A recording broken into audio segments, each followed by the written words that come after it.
Secundaria tercer grado. Lengua materna. De tiempos verbales y oraciones compuestas.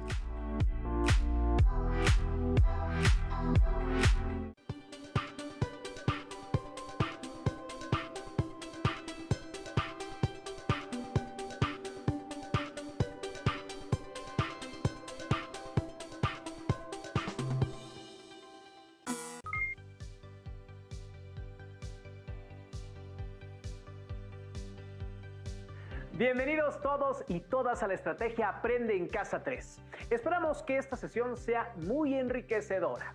Soy Enrique Rodal y me da mucho gusto compartir este espacio con la profesora Irma Uribe García. Alumnas y alumnos, bienvenidos a Aprende en Casa 3. En esta sesión abordaremos contenidos relacionados con la asignatura Lengua Materna 3. Nuestra sesión se titula De tiempos verbales y oraciones compuestas.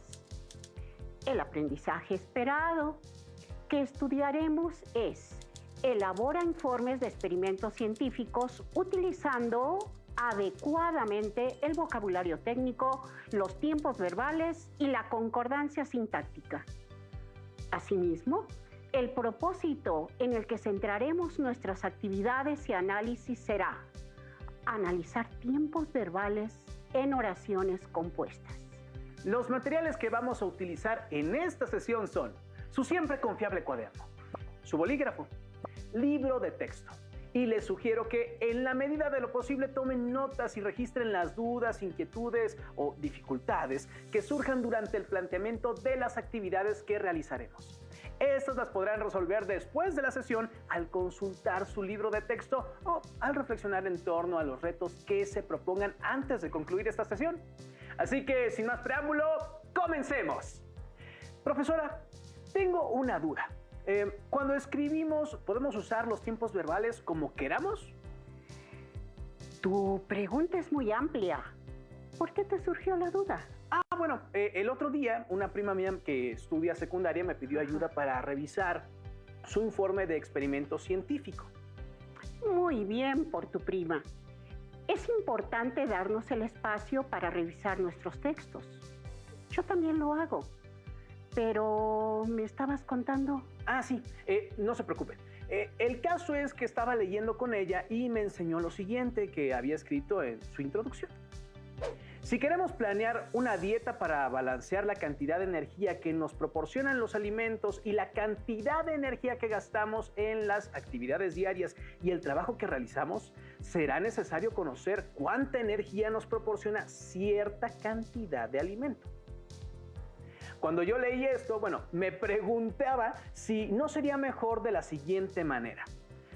Lo que hice fue reemplazar el verbo será por el verbo es para leer si queremos, es necesario en lugar de será. ¿Y por qué querías hacer el ajuste?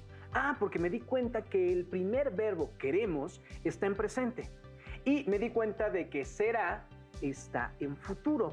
Y como son dos oraciones que están relacionadas, es decir, que son oraciones compuestas, tienen que ir, yo creo, en el mismo tiempo, ¿no? Pues debo decir que hiciste un análisis muy fino, casi como un especialista de la lengua. Tu intuición no era mala, pero déjame te digo que al hablar o escribir podemos tener casos donde se pueden utilizar diferentes maneras para expresar lo mismo y todas pueden ser adecuadas. Justo como en el ejemplo que me mostraste, tu prima y tú tienen razón. Pero entonces, si las dos formas están bien, ¿quiere decir lo mismo? No, y eso es lo interesante. Eso suena complicado. A ver, en las dos oraciones estoy usando el mismo verbo, el verbo ser. Solo estoy cambiando el tiempo verbal. Sí, y ese cambio sutil genera un cambio de significado. Los especialistas de la lengua dicen que todo cambio de forma lleva consigo un cambio de significado. A ver, ¿cómo es eso, maestra? Lo que quiero decir es que si cambias, por ejemplo, el tiempo verbal o el orden en el que están las palabras en una oración, el significado cambia, aunque uses las mismas palabras o dejes los mismos verbos. Regresemos a tu ejemplo para que lo veas con calma. Recortemos un fragmento del párrafo solo para fijarnos en la parte donde estabas ayudando a tu prima. Observa la opción que escribió tu prima. Si queremos planear una dieta, ¿será necesario? Y contrástala con la alternativa que propusiste. Si queremos planear una dieta, es necesario. Si no mal recuerdo, mencionaste que lo había escrito en la introducción del informe del experimento que estaba redactando. ¿Me puedes decir qué diferencias se encuentran entre las dos maneras? En la primera siento que pone será porque aún no hace el experimento. Y en la opción que le di me da la impresión de que planteó una necesidad. Es decir, que el experimento nos permitirá aclarar la suposición que tenemos. Muy bien. Observaste cómo, aunque parecen idénticas las maneras de expresar el mismo hecho, en realidad hay ligeras diferencias. Sí, pero ¿cómo me ayuda eso a escribir mejor? Por ejemplo, un informe de experimento científico. Pues te da más recursos para hacerlo y que se vuelva interesante. ¿Qué pasaría si en la panadería a la que siempre vas solo hubiera un solo tipo de pan? Bueno, pues seguramente me aburriría y buscaría otra donde tuviera más variedad. Lo mismo pasa con los textos. Cuando tenemos más recursos para escribirlos, nos volvemos más interesantes. Y para hacerlos más interesantes, es necesario escribir y pensar sobre lo que escribimos. Entonces eso quiere decir que debemos tener muy claro lo que queremos transmitir. Hace un momento hablamos sobre las oraciones compuestas, pero creo que nos ayudaría si nos diera una explicación un poquito más amplia. Una oración compuesta es la unión de dos o más oraciones simples que se enlazan para expresar una descripción, argumento, explicación o conclusión. Se les llama oraciones compuestas. Este tipo de oraciones pueden utilizarse en casi todos los textos que redactemos, así que también las localizamos en los informes de experimentos. Vamos a leer un ejemplo que encontré en el libro de mis alumnos de tercer grado, en donde realizan un experimento con el que quieren demostrar cómo el cigarro daña los pulmones. Enrique, por favor, ¿me apoyas leyendo los objetivos que plantean? Claro que sí. Con este informe se darán cuenta de que el humo del cigarro es nocivo para la salud, ya que contiene muchas sustancias tóxicas, algunas venenosas que contaminan el ambiente. El párrafo que conforma parte de los objetivos tiene 4 verbos: darán, es, contiene y contaminan. Por tanto, es una oración compuesta. En una oración compuesta hay 2 oraciones o más que se enlazan mediante nexos o signos de puntuación. Profesora, cuando leí el ejemplo me di cuenta de que, todos los verbos están conjugados. ¿Solo hay oraciones compuestas con verbos conjugados? No, también puedes tener oraciones compuestas con verbos en infinitivo, gerundio o incluso participio. Aunque en esta sesión nos centraremos en las que tienen verbo conjugado, porque son las que nos muestran la relación entre los tiempos verbales. También sé que el español tiene múltiples conjugaciones. De pronto parece algo muy complejo esto de ver la relación de los tiempos. Además, los nombres, la verdad es que luego me confunden. ¿Qué es eso de pretérito pluscuamperfecto? ¿Qué te parece si vemos la siguiente información para recordar algunos puntos claves sobre los tiempos? Claro, profesora, vamos a verlo. La conjugación verbal del español es amplia.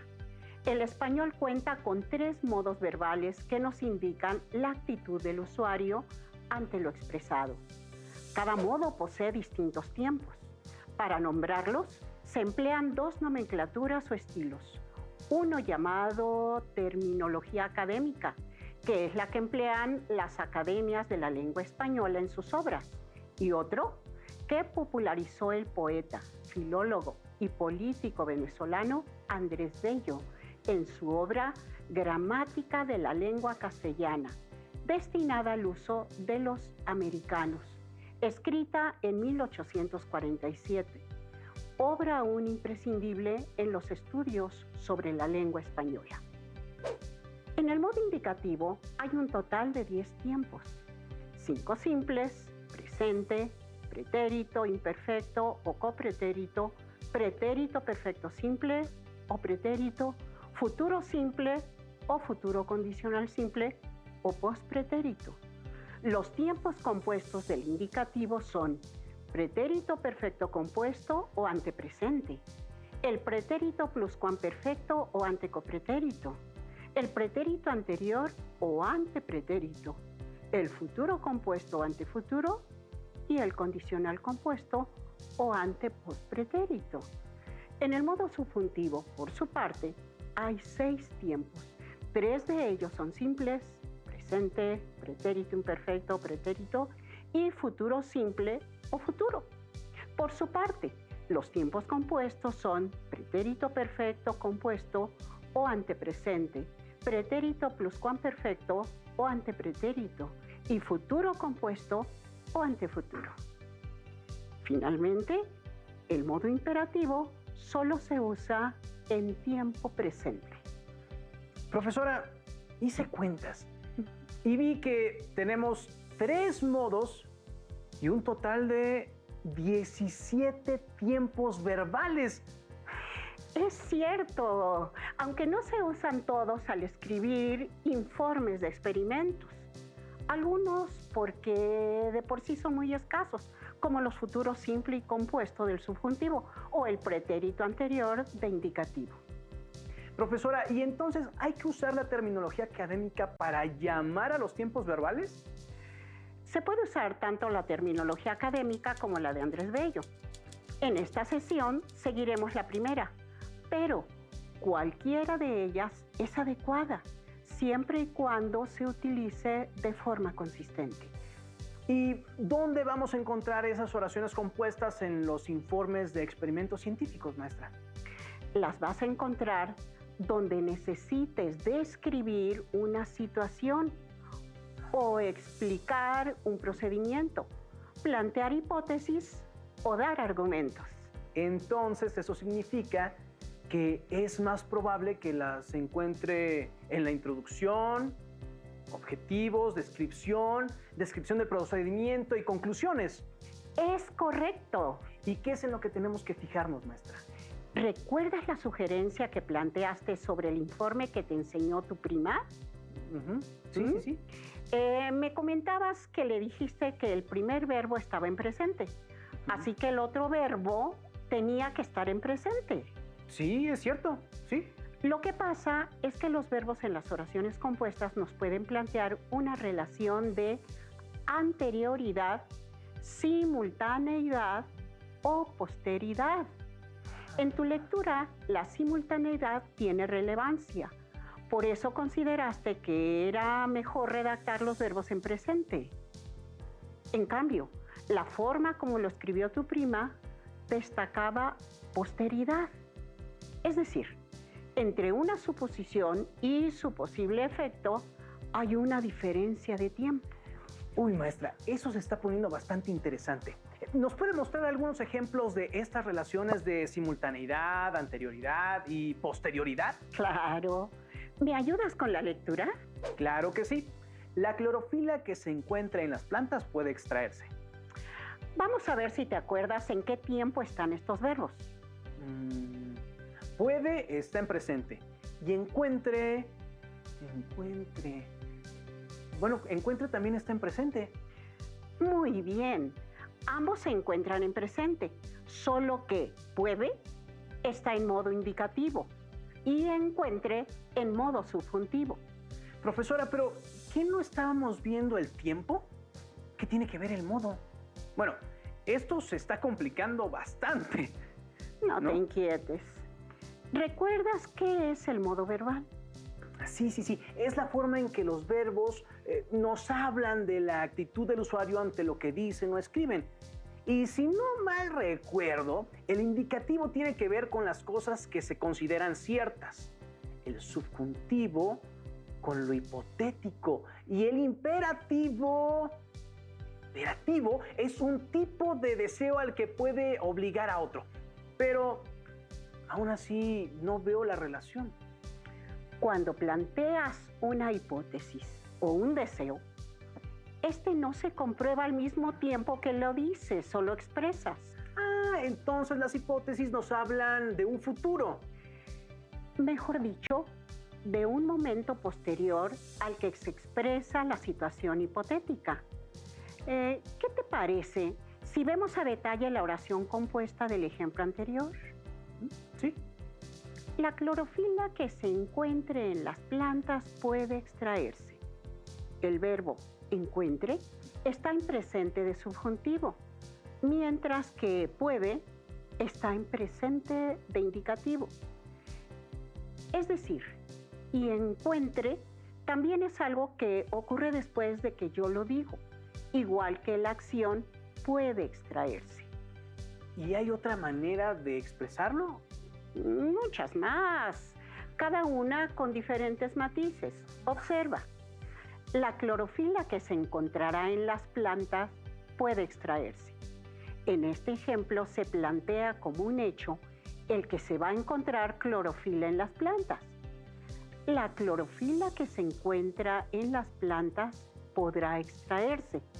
Aquí planteo como un hecho actual el que las plantas tienen clorofila y que esa clorofila que tienen actualmente será extraída cuando se realice el experimento. El experimento también da la impresión de ser algo que, con mucha seguridad, se realizará en un futuro. La clorofila que se encuentra en las plantas puede extraerse. Aquí también destaco que la planta tiene clorofila y cambié el grado de certidumbre al usar un verbo en presente. Me parece que ya voy entendiendo. Es decir, dependiendo del grado de certeza que tenga sobre lo que quiero escribir en mi informe, puedo variar los tiempos. Precisamente, cuando se expresa una oración compuesta, la decisión de qué tiempo utilizar está en la función de A, el grado de certeza sobre el hecho. El indicativo nos muestra mayor certeza, pero también el verbo importa.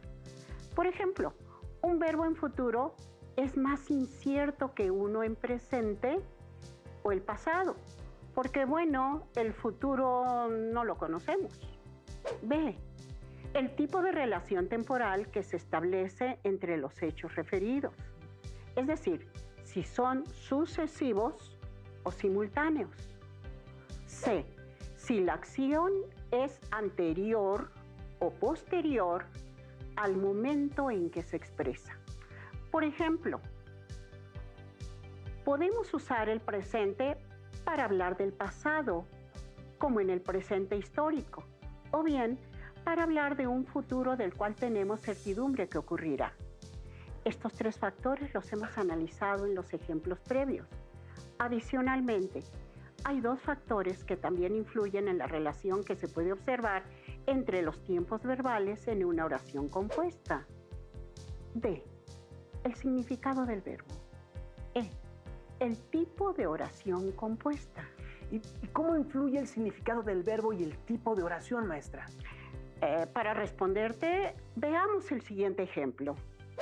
Queremos que el experimento muestre cómo la clorofila da su color verde a las hojas. Querer es un verbo que siempre indica algo que se realizará después. ¿Estás de acuerdo en que no se podría decir queremos que el experimento mostró?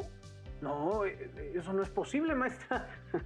A eso me refiero, con que el significado del verbo también altera la relación que se establece entre los tiempos en que se conjugan los verbos en una oración compuesta. Con un verbo como querer, no se puede establecer relación de anterioridad. solo de simultaneidad o posteridad. ¿Y qué hay del tipo de oración compuesta? Hay dos tipos de oraciones compuestas, en las que se aprecia claramente la relación entre los tiempos. Unas de ellas probablemente las ubicas bien, son las condicionales. Claro, en los informes de experimentos se usan muy frecuentemente para formular hipótesis. Cabe señalar que las hipótesis pueden ser contrafactuales, es decir, contrarias a lo que realmente puede pasar o pasó en el experimento. Acompáñame a ver el siguiente ejemplo tomado de las conclusiones de un informe de experimento. Si las densidades de las mezclas fueran similares o iguales, se mezclarían las soluciones. En este ejemplo, como observamos, el verbo fueran en la oración condicional está en pretérito imperfecto de subjuntivo, mientras que mezclaría se encuentra en condicional de indicativo. Aquí, como observamos, hay una relación de anterioridad de un evento hipotético. Fueran nos pone en una situación que no sucedió, es decir, contrafactual, y que era la condición para que las soluciones se mezclaran. Por su parte, mezclarían depende de que ocurra la primera acción. ¿Y puede cambiar la condición al pasado? Según entiendo, el experimento, bueno, ya se realizó. Sí, pero observa que necesitas hacer un ajuste en la otra oración. Como te decía, las condicionales son un tipo de oración donde la relación de los tiempos se manifiesta muy claramente. Observa. Si las densidades de las mezclas hubieran sido similares o iguales, se habrían mezclado las soluciones. El pretérito imperfecto de subjuntivo es el pretérito pluscuamperfecto de subjuntivo. En este caso, hubieran sido. Dado que moví al pasado la condición, también necesito mover al pasado el efecto. Para ello, uso la forma pasada del condicional, es decir, el condicional compuesto. Habrían mezclado. ¿Y se podría quedar el verbo mezclaría en condicional? Probablemente sí, pero recuerda que en la lengua escrita tenemos oportunidad de hacer ajustes y demostrar mayor formalidad que en la lengua oral, porque podemos revisarla. Por último, esta relación también se observa en un tipo de oración compuesta llamada sustantiva de objeto directo. Profesora, solo de oír el nombre creo que ya se me olvidó todo lo que hemos visto. De hecho, las usamos todos los días y a todas horas, tanto al hablar como al escribir. Mejor vayamos al ejemplo para que te acuerdes. No creímos que fuera necesario comprobar el tiempo. La parte que aparece destacada es la oración sustantiva de objeto directo, creer. Es un verbo que requiere de un objeto directo, es decir, de un complemento en el que recaiga la acción de creer y la oración cumple con esa función. Así es que se llama oraciones sustantivas de objeto directo. Tenía razón, profesora. Ya que la vi, me resulta realmente conocida. Aunque no sé si las y los alumnos o yo nos aprenderemos ese nombre. El nombre es útil, pero mucho más que puedas identificar estas oraciones y cómo se vinculan los tiempos. Regresemos al ejemplo que estábamos viendo. No creímos que fuera necesario comprobar el tiempo. Este ejemplo está tomado de las conclusiones, por lo que los creímos está en pretérito perfecto simple y fuera en pretérito imperfecto de subjuntivo. Si esto formara parte de la descripción de la metodología, muy seguramente diría, no creemos que sea necesario comprobar el tiempo. Como observamos, cuando puse en presente de indicativo el verbo creer, también tuve que ajustar el verbo de la oración sustantiva de objeto directo a presente de subjuntivo, es decir, sea. Profesora, creo que necesitamos consolidar lo que hemos visto hasta ahora en la sesión. Tú y nuestros alumnos usan de manera cotidiana al hablar y pocas veces se equivocan al establecer estas relaciones entre los tiempos. Lo que pasa es que ahora estamos reflexionando sobre ellos para que los puedan usar con más atención a los detalles. Así que pasemos a un primer reto. Verán dos oraciones compuestas. Le voy a pedir a Enrique que nos ayude a pensar en una alternativa para expresarla. Y después, entre todos, vamos a ver la diferencia entre la oración compuesta que leímos y la propuesta que nos haga Enrique. Para que te sea más fácil, te voy a decir en qué parte del informe tienes que poner tu alternativa. ¿Listas y listos? Muy bien, comencemos. Si se conoce el calor dado por una sustancia utilizada para calentar agua, la masa de agua y el incremento en la temperatura, se puede calcular el número de calorías producida por la sustancia. ¿Qué alternativa puedes usar para esta oración que va en la metodología? Si se conociera el calor dado por una sustancia utilizada para calentar agua, la masa de agua y el incremento en la temperatura, se podría calcular el número de calorías producida por la sustancia. Muy bien.